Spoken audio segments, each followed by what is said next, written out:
Hello guys, in today's video I'm going to show you how to fix FIFA 23 connection error easy and quick. If you want to fix it, it's easy. Only how to do: first type here cmd and then click on command prompt and wait. Before that you need to launch it as administrator.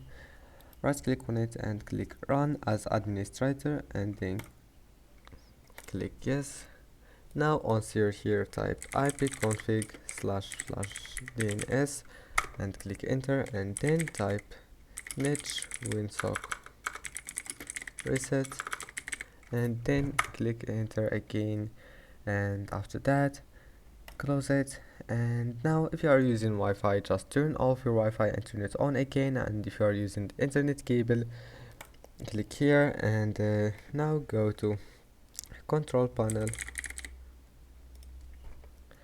and then go to network and internet, go to network and sharing center, and here click on it and click disable, and after that click change adapter settings and enable it again,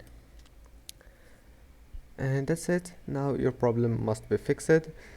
After that just try again and you will find that your problem is fixed. Don't forget to like and subscribe, and see you in the next video.